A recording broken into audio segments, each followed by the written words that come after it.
Hi guys, Dane here, and welcome to another weekly reading / writing vlog. I've literally just filmed the outro of my last one, so I don't have much to update you on.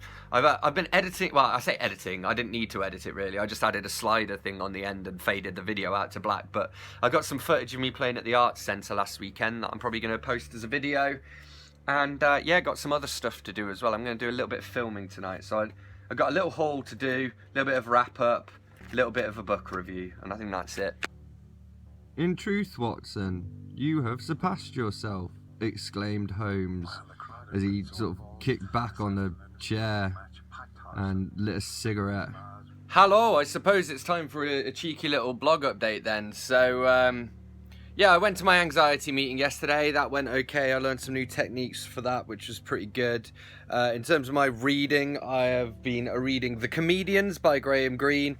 I'm getting on for halfway through. It's all set in Haiti under Papa Doc. But it's not his best work. Even like the introduction said it's not his best work. I'm trying to show you how far in I am. That's how far in I am. So yeah, pretty close for halfway. Also, he keeps like attacking vegetarians in it. There's a character in it who's a vegetarian, and it's used to basically imply that he's nuts. And I'm like, I'm vegan, Graham. Stop being a dickhead. So, but yeah, I mean, it's on for like 3.25, 3.5 out of 5. It's not Greene's best, but he's one of those authors who I'm trying to read everything he's ever written. So I'm just cracking on with that. There was an open mic tonight. In fact, it's currently on now, but I didn't go because I'm tired. Just made a toasty. That was pretty good. I got this the other day. It's this vinyl of the music from Easy Ride, which is pretty good. It's got If 6 Was 9 by Jimi Hendrix on it, so that's pretty good. I've just been watching as well, what's it called? Death in Paradise on Netflix, which I've enjoyed the show, but also there are the books by Robert Thorogood as well. I know Brian's bookshelves here on BookTube has read them, or has read some of them. I haven't read any of them yet, but it's certainly on my list of books I want to get to. And for my bedtime book, I'm about 3/4 of the way through to The Lighthouse by Virginia Woolf, so that's pretty cool. But I've also just started reading Les Chiens de Baskervilles by Sir Arthur Conan Doyle, which is The Hound of the Baskervilles in French. So I've been learning some like great French phrases from it. Like, what was the one I learned earlier? It was something like, I think I learned how to say "Les plupart sont votre conclusion est erronée" or something. I don't know. Fuck it. Anyway, I'm off to start filming my review of The Comedians, I guess. All right, bye. Bonsoir. Yeah, it's Thursday. I don't know what's new, really. Well, yesterday, I went out for dinner at the Chiltern Taps, which is very nice. They have a nice vegan option there. Had a few drinks, so that was good. Other than that, I've mostly been doing working and reading and stuff. I have some books to update you on. So, I picked this up at the Tesco Book Exchange, and this is Discovering the Tower of London. It's a Ladybird book by Peter Hammond. And yeah, it's literally a children's book about the Tower of London, all non-fiction. Since Tudor times, the White Tower has been filled with armour and weapons, but once it contained a royal palace, as well as being the residence of the constable who commanded the tower for the king. I don't know why I said constable. I guess because if you say constable, it sort of sounds not so good, doesn't it? So yeah, this was like a 3.5 out of 5 for me. Did enjoy, and it just goes in my little growing collection of Ladybird. Yeah, we'll just turn the phone upside down. I'll just have to flip the footage in post-production. I've also pretty much finished reading The Comedians by Greene. I have like 40 pages to go. It has been pretty good, actually. It's got better than I thought it was going to be. It's still nothing better than like a 3.5 out of 5. But it's, you know, I'm reading all of Greene's stuff, so it's nice to be able to tick that off. And yeah, I mean, it's set in Haiti, so that's cool. It's interesting because the characters in it speak Haitian Creole, which is like a variant of French. Which, yeah, like the person I'm seeing at the moment, her mum speaks Creole, Haitian Creole. Well, I guess not Haitian Creole, but French Creole. So that's pretty cool. And yeah, really been enjoying that. I think next I might pick up Welcome to Night Vale. Oh no, actually I've got a little Asimov book on top of my shelves up there, so I'm probably going to pick up my little Asimov book because it shouldn't take me too long to read. I also finished my bedtime book last night, which was To the Lighthouse by Virginia Woolf. I mean, I still don't know how I feel about Woolf. So Mrs. Dalloway used to be my most hated book because I had to study it for university, and I didn't enjoy it. And like, well, we had to do a book a week, and Mrs. Dalloway was the only book that I didn't finish in the week, and so I felt like I just didn't like having to go to the lectures and not know what they were talking about and stuff. This one, I feel like I probably would have got more out of it if I'd attended some lectures about it.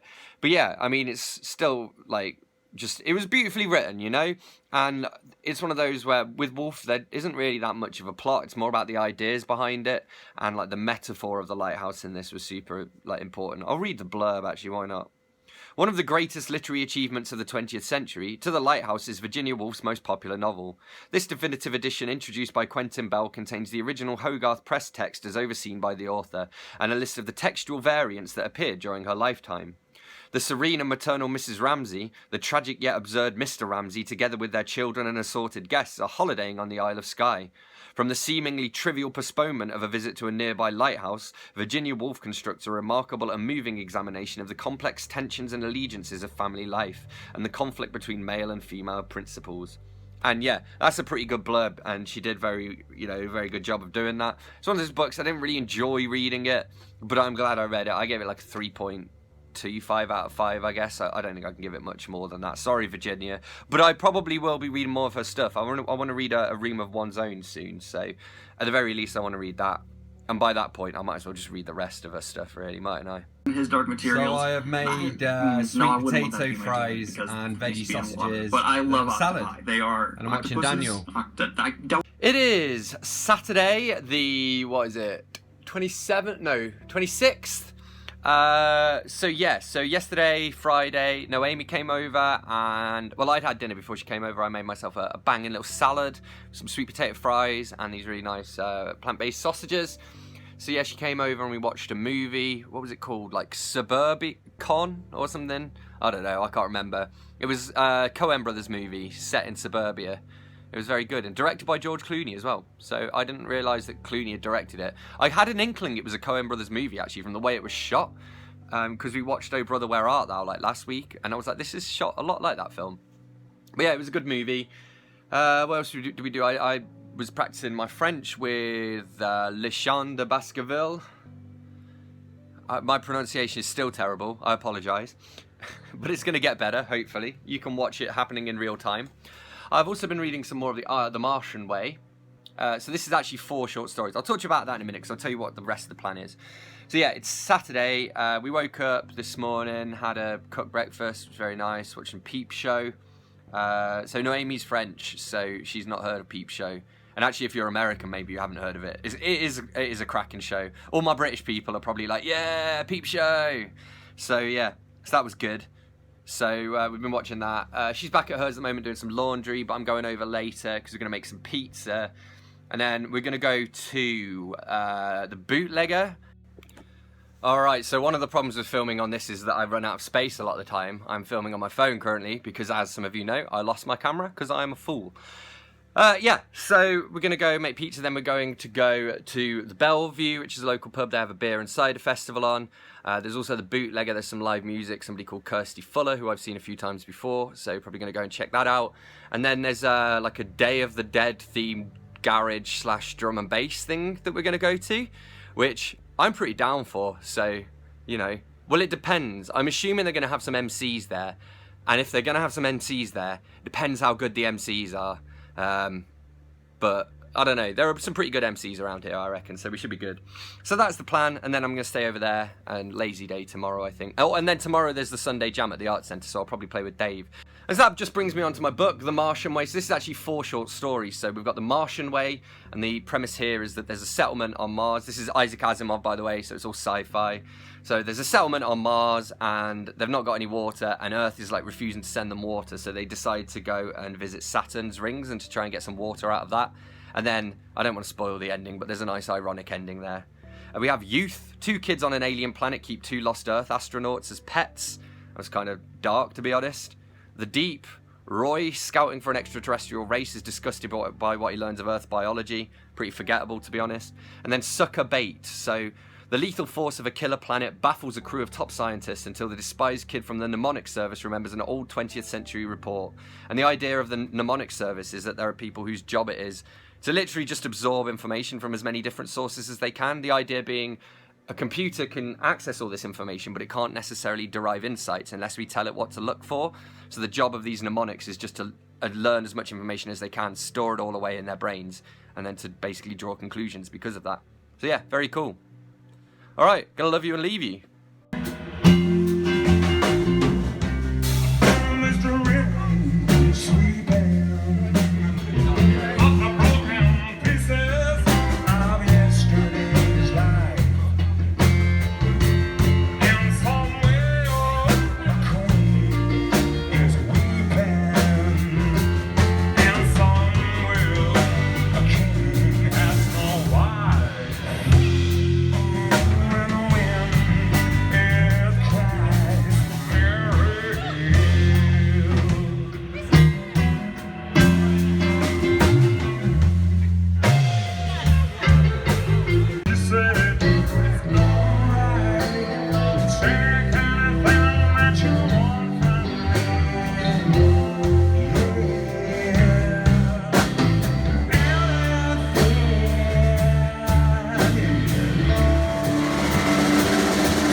It's Sunday and my hangovers just kicked in. I felt so good when I woke up this morning. I had a really nice breakfast, a lovely shower, cup of coffee, and I'm just sitting there like, I feel all right. And now I think I might die. No, I'm not that bad. I did drink a lot of wine though. We had a really nice bottle of red wine. And then, yeah, we went to a beer and cider festival at the Bellevue, and I had a pint of, I don't even remember what it was called. It was the strongest one they had. It was also really fruity, so that was nice. Yeah, and then we went to the Bootlegger, where that's like another pub actually with loads of different beers. And we went to see some live music, so that was good. Did a little bit of dancing. Had a drunken heart-to-heart, you know, as you do. Yeah, and then woke up this morning, watched the Peep Show. It is now 3:25, and at 4:30 there is the Sunday Jam at the Arts Centre, so I'm going to go check that out, probably play a few tunes, and then I'm going to come home and just relax. I think I've got some leftover pizza still as well. It was really good. We made vegan pizza, so I did the base, and then Noemi did like the topping, which was like, I guess it's almost like a vegan spaghetti bolognese, but without the spaghetti, so just like the bolognese, and then that on top of the pizza with some cheese. And we did stuffed crust as well. Freaking amazing. So that's where I'm at. I'm still reading The Martian Way by Isaac Asimov. I've very nearly finished now. I have like 14 pages to go. And then I'm going to read Down Under by Bill Bryson. This is the book that I lost, and it turned out to be inside my sofa. So that's all right, isn't it? Now I can finish it. And this was for my Cat Picks My TBR as well. And as you can see, I've got like flags in it. So, because I have ordered another copy, which will probably arrive tomorrow, and I'm just going to give to somebody. It's annoying. I waited 2 weeks thinking if I find it, I won't have to buy a copy. Then I ordered a copy and immediately found it. But at least this one has got my flags in it, so I can do my review. So yeah, to the Sunday Jam. Oh, I might not drink. You can't see what I'm doing at the moment. I look, you know, pretty normal. And then you look down here and I'm like, oh, I'm dying. What are we watching, Biggie? Biggie, what are we watching?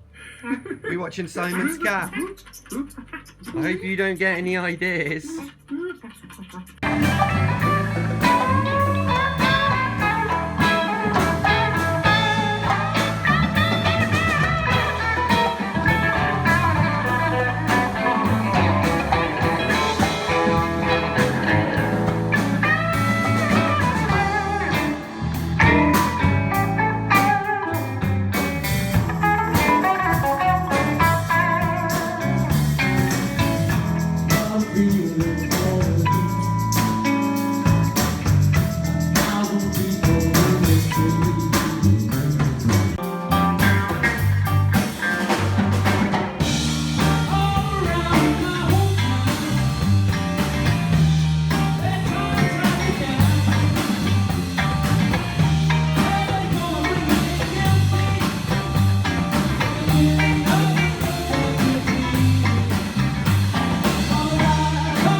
Death Star are not here. You intercepted the plans. Where are they? We didn't intercept any plans. We're a consular ship on a diplomatic mission. If you're a consular ship, where is the ambassador? Search the ship, find the plans, and bring me the passengers. Go! Okay, is it Monday? Yeah, it is Monday. How is everybody doing? As you can see, I had a little bit of a shave. I actually shaved a bit more than I meant to, so now my beard's kind of a little bit thin on the ground, but that's okay. Went to the Sunday Jam yesterday. It was pretty good. I played some songs with Dave, and then there's an Eastern European girl called Clara, who, like, we only met her, like, about 3 weeks ago. A mutual friend, like, posted on Facebook being like, does anyone know any open mics that she could go to? So me and Dave gave her, like, this list, and she's at everything now. So I played bass on Pumped Up Kicks, Feeling Good, and something else as well. It was good. Alcohol was had, a good time was enjoyed. What else is new? I finished reading The Martian Way by Isaac Asimov. It was alright. There is a full review of this coming soon as well, so keep your eyes peeled for that. And so now I've gone back to Down Under by Bill Bryson, which is the book that I lost inside my sofa. And I'm enjoying it so far. I'm about halfway through. It's basically just his travel writing about his time in Australia. So yeah, it's pretty good. It's pretty good, if I say so myself. I've been enjoying it. So yeah, I guess that seems like as good a time as any to end this vlog. So as always, thanks a lot for watching. Don't forget to hit that like button if you've enjoyed this video. Let me know in the comments if you've read any of these books, and if so, what you thought of them. Hit that subscribe button for more, and I will see you soon for another bookish video. Thanks a lot. Bye-bye.